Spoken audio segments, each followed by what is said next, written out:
What is up guys, welcome back to my channel. My name is Anna and in today's video we're going to be talking about the different types of novel series that there are out there. Now most people don't realize that there are different types of novel series, but there actually are. There are 4 and I'm going to be breaking down each one of them in this video for you today. But if this is your first time on my channel, welcome. My name is Anna and I'm currently in the process of self-publishing my debut novel series, which is a retelling of Aladdin. I post writing vlogs and writing tips for new writers right here every Thursday, so if that sounds good to you, subscribe down below and click that notification bell so you don't miss out on any one of my videos. And with that being said, let's get into the different types of novel series. So the first one I'm going to talk about is the dynamic series. And a dynamic series is what people usually tend to think of when they think of a series. This is your standard 3 to 4 book series that are tied together by an overarching plot or storyline that starts from the first book of the series and gets resolved in the final book of the series. So examples of this are The Hunger Games by Suzanne Collins, The Lunar Chronicles by Marissa Meyer, or even the Harry Potter series by J.K. Rowling. So a few things to keep in mind if you want to write a dynamic series. Number 1. These books are generally written and therefore need to be read in chronological order, meaning you can't pick up book 2 without reading book 1 first because it won't make sense because of that overarching storyline.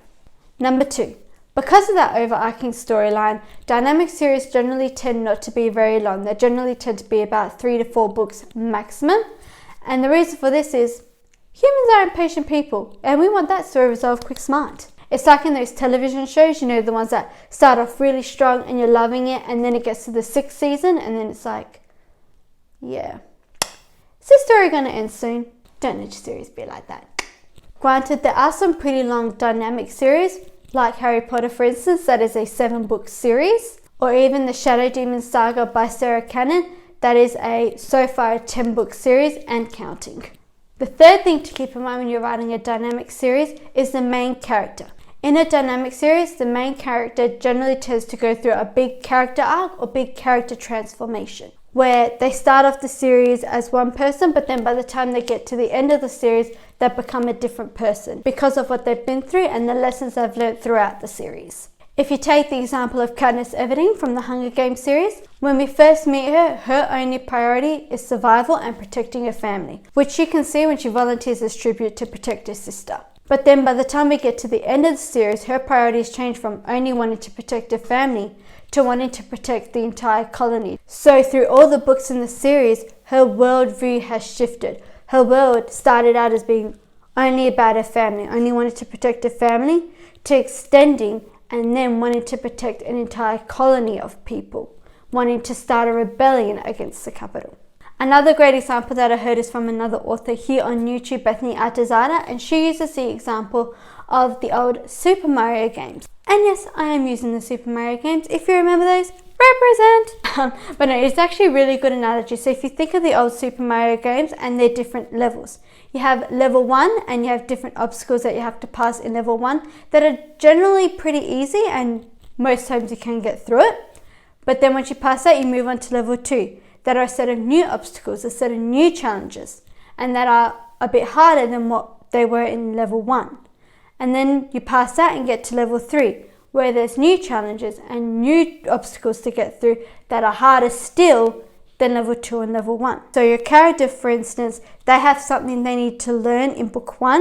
They go through their obstacles and challenges, and while they haven't learned it all yet, they're starting to learn what they need to, which then brings us to book 2, where it extends, their world extends. Which if we take Katniss Everdeen again, when we first start the series, her world is her family. That's her only priority, that's only what she cares about. But then as she enters the Hunger Games and she starts going through all the obstacles and all the challenges throughout the entire series, her world starts to grow. She starts to realize that the world is a lot more bigger than just her and her family, which then leads her to start a rebellion against the capital. So with each book, her world grows, her worldview grows. I hope that makes sense. If you have any questions, leave them in the comments below and I'll try my best to answer them. So the fourth thing to keep in mind when you're writing your dynamic series is your planning. Now this isn't a hard and fast rule, but with a dynamic series, it does help if you have all the books in your series at least drafted before you start releasing them. Again, not a hard and fast rule, but it does help, especially for you as an author, to know where the story's going.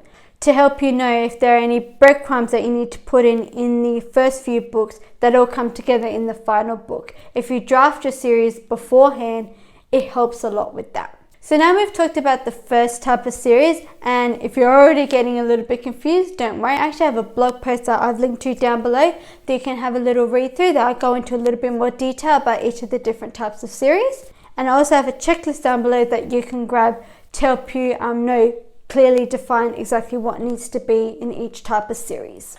Okay, so we've talked about the first type of series, which is a dynamic series. Now it's time to talk about the second type of series, which is a static series. Now, a static series, unlike a dynamic series where the story extends 3 or 4 books, with a static series, each book has its own plot or storyline and follows the same character or group of characters. So this is a classic crime or mystery novel series where you follow a specific detective or group of detectives, and each book is them solving a different crime. So an example of this is the Stephanie Plum series, where we follow a bounty hunter called Stephanie, and each book is about her solving a different mystery and finding a different person. So a few things to keep in mind if you want to write a static series. Number 1, unlike a dynamic series where I said it shouldn't be too long, otherwise your readers will start to get sick of the story, a static series can actually go for as long as you want. Because of the fact that each book is its own story, you can write as many books as you want. If you think of the Stephanie Plum series, that is a 26 book series. Yeah, I'm not even close to finishing that series yet. The second thing to think of is your main character. In a static series, the main character generally tends not to go through a great big transformation arc. Like in a dynamic series, they generally tend to stay pretty static, hence the name a static series. And the reason for this is if you think about a crime or a mystery series, when you pick that up to read, what are you more interested about? Chances are you're not going to be interested in hearing about the detectives' great big transformational lessons that they've learned. You're probably going to be more interested in hearing about whodunit, solving the crime, solving the mystery, stuff like that. However, there is a flip side to this, and that is, while the characters or detectives don't go through a great big transformation arc, they are usually created to be big, dynamic, relatable characters that readers can fall in love with. And the reason for this is if you think about a dynamic series, that overarching storyline, that big character arc, is what keeps readers coming back to a dynamic series book after book. However, with a static series, you don't have that. You don't have that overarching storyline. You don't have that character transformation. So the thing that's going to keep people coming back to a static series is that character, is that detective, that hot-blooded, relatable, big character that they're just going to fall in love with. That is why readers have kept coming back to the Stephanie Plum series for 26 books now. It's because that character of Stephanie, she's sarcastic, she's witty, she's street smart. She's the type of person that's always getting herself into trouble, and people love reading about that. They love seeing how she finds these people, how she solves them crimes, and all the misadventures that she gets up to. People love reading about that because they've developed that strong connection to Stephanie. That's what has kept people coming back to that series for so long, and that's what's going to keep people coming back to your series. So that is the second type of series. Now the third type of series I'm going to talk about is called an anthology series. Now an anthology series is where each book follows a different character who come from the same world or same place. So for example, if you're writing a sci-fi series and have all these different planets, maybe your anthology series could follow people from the same planet. Or if you're writing a fantasy series, your anthology series could follow different characters from the Enchanted Forest, say. These characters could also be connected by other ways as well, such as relationships, occupations, or even theme. So with an occupation, for example, each book could follow a different person from a particular work office or a particular modeling agency, say. So maybe the first book could follow the model, the second book could follow the photographer, the third book can follow the actual owner or CEO. Or maybe it's connected by relationships. So maybe your first book follows a specific character, but then the next book follows their best friend or their lover. Or it can even be a family series where one book follows the mother, one book follows the father, one book follows the son and the daughter. They can either be linked by a theme. So maybe each book deals with a particular woman's journey to finding love, say. An example of an anthology series is the Bridal Quartet series by Nora Roberts, where each book follows a specific woman's journey to finding love. But the women in this series actually grew up together and actually now own a wedding business together. So you have the caterer, you have the photographer, you have the wedding planner, and you have the florist. So not only is this series connected by the theme of finding love, but it is also connected by relations because these women are best friends and they grew up together. But it is also connected by occupation because of the fact that they own a wedding business together. So a few things to keep in mind if you want to write an anthology. Number one, even though each book is focused on a different person, try and make the different characters intertwine and show up in all of the novels. This is to give your readers a little bit of a glimpse and a little bit of a backstory to the character, so then by the time it gets to their story, your readers will already be interested in that character and will already want to know what happens to them. So if you once again take the Bridal Quartet series, each of the girls show up in all of the novels. So let's just say we take book 3, which is I think story of Mel the florist. I think I'll have to look that one up. But her story isn't until book 3. However, because she shows up in the other 2 books before that, readers have already got a little bit of a glimpse of her character, and have already got a little bit of a backstory. So by the time it gets to her book, readers are already interested in her. They're interested in her backstory and they want to know what happens to her, what adventures she goes on, does she find love? And that's what's going to keep people coming back to an anthology series. Because readers, especially with a static and an anthology series, people need a reason to want to come back to a series.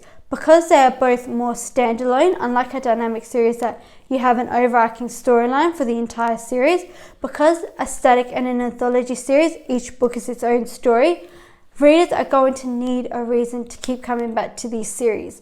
And with an anthology series, it's going to be not only the world you've created, which is important, but also the characters, because they've got a glimpse of a particular character in one book that by the time it gets to them, they're going to be interested in hearing about what they're going to go through and how they're going to come out of it. So if you're writing a family series, say the first book is about the sister, you can have the brother show up in that book. So by the time it gets to his story, the readers have already gotten a glimpse of the brother and they'll be interested in seeing what adventures he goes on. The second thing to keep in mind when you're writing an anthology series is that an anthology series can actually have a mini static or mini dynamic series within the anthology series as a whole. So if you think of the Marvel Cinematic Universe, within that you have the Iron Man movies, you have the Captain America movies, you have the Thor movies, etc., etc. But they are all under the same world. They are all under this Marvel universe. And because of this fact, like a static series, an anthology series, you can actually write as many books as you want. Not only because of the fact that each of them are standalone, like a static series, but also because of the fact that within an anthology, you can have a dynamic or a static series within that. So if you once again think about the Marvel universe and how big that is, you have the 2 or 3 Iron Man movies, you have the 3 Captain America movies, you have the 3 Thor movies, etc. So for yours, for instance, say you run this great big anthology about a family, you could have 2 or 3 books that center around the brother, and then 2 or 3 books that center around the sister, etc., etc. So that is an anthology series. And now the fourth and final series I'm going to talk about is the one I'm actually currently working on, and that is a serial or episodic fiction. Now, serial or episodic fiction is a little bit more of a different format to a typical novel. What an episodic fiction is think of it as like a television show but in written form. So what you do is you release different episodes, and these episodes are usually in a digital format, so an ebook. So it can either be like an ebook on Amazon or Kobo, or people even release the episodes for free on, say, a platform like Wattpad. And once all the episodes are released, they are bound together in a physical copy, and that becomes a season, which is then sold as a physical copy, so a paperback or a hardcover. Now, with the different episodes, they are generally quite short. They generally tend to range around the 10,000 to the 35,000 word range, compared to a full-length novel, which is anything over 50,000. And also these episodes are usually rapid release. And what a rapid release is they come out fast. So they could come out either once a week, once a fortnight, or even once a month. Now, a couple of examples of episodic fictions that I found is the Sacrifice Me series by Sarah Cannon and the Charlie Travesty series by Jesse Elliott and KJ Sun. Now, I actually will have a video coming out in September all about novel series. So if the video is out by the time you are watching this, I'll have a little link up there in the cards or down in the description below. But a couple of things to keep in mind if you're wanting to write a series. Number one, is it is a bit of a newer format, and it is a format that not a lot of authors write. So there is not actually a lot of information out there about novel serials. Even when I was sort of getting into it, I found that there wasn't a lot of information out there. There is an author here on YouTube. Her name is Brittany Wang. She's currently in the process of writing her novel serial and has been uploading a lot of great content in regards to writing a novel serial. So I have a link to her channel down below if you want to check that out. Or if my video is out, you can also check mine about how I'm writing a novel serial as well. The second thing to keep in mind is that it is a bit of a different structure as to how you would normally structure, say, a full-length novel. Because an episodic fiction is more like a TV show, it does have a little bit of more of a different structure than a full-length novel.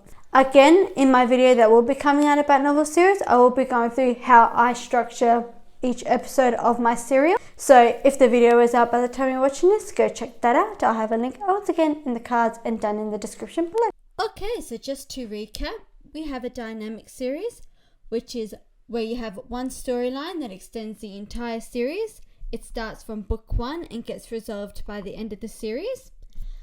Dynamic series are written and therefore need to be read in chronological order. So for example, you can't read book 2 without reading book 1 first because it just won't make sense.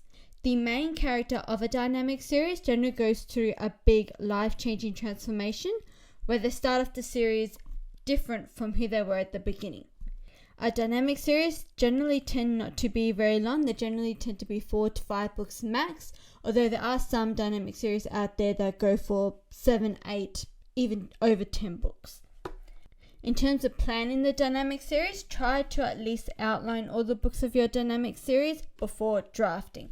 Again, this is not a hard and fast rule, it's just something to keep in mind and might make the process a little bit easier for you. Especially when you go about, plot twists or, certain breadcrumbs that you want spread out throughout the entire series, but then by the final book it all comes together. It does help to plan all that out first before you start drafting. But again, not a hard and fast rule. Then you have a static series. In a static series, each book has its own individual story, unlike a dynamic series where the story will take up multiple books. It focuses on one main character or a group of characters through different plots and adventures. So this is your typical crime or mystery series. The main character in a static series doesn't really change or transform at all like in a dynamic series. They generally tend to stay fairly static, hence the name. However, the main character is usually a very strong, relatable character that readers can fall in love with, and this is what is going to keep, or one of the things that is going to keep readers coming back to this series. Unlike a dynamic series, the static series can actually go for as long as you want. As each book has its own story and story arc, you can write as many books as you want in this series. In terms of planning, you do not need to plan the entire series before drafting because, again, each book has its own story, so you only need to plan the particular book that you're writing at that time. Then the third series that we have is an anthology series. In an anthology series, each book follows a different character that all come from the same world. These characters can be interconnected in some way, either by relationships, friends, or they could possibly even work together. These characters should intertwine in the other books in the series, so when it gets to their book, you already know a little bit about their character and their backstory, and readers will be interested to see what happens to them and what adventures they go on. In an anthology series, you can actually have a mini static or a mini dynamic series in your anthology series. So if you think of the Marvel Universe and how big that is, but within the Marvel Universe, you have the Iron Man movies and you have the Captain America movies, the Thor movies, etc. Just like in a static series, you can actually write as many books as you want in an anthology series because of the fact that each book focuses on a different character, and also because of the fact that you can have a mini static or mini dynamic series within that as well. And then we have the final series, which is a serial or episodic fiction. Now, a serial is like a TV show but in written form. So you release each part as an episode, usually in an ebook format. Then once all the episodes have been released, then you bind them all together in a physical copy, and that becomes a season. This format is a more newer format and requires a different outlining process than a typical full-length novel.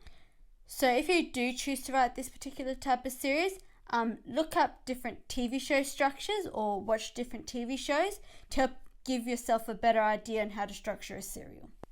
So that is the different types of novel series. If you like this video, smash that like button, and also let me know in the comments down below if you're writing a novel series, and if you are, what type of novel series are you writing? Let me know in the comments down below. And also feel free to follow me on socials at author Anna Zappia at Instagram, Facebook and Twitter. And I'll see you all in my next video. Bye guys!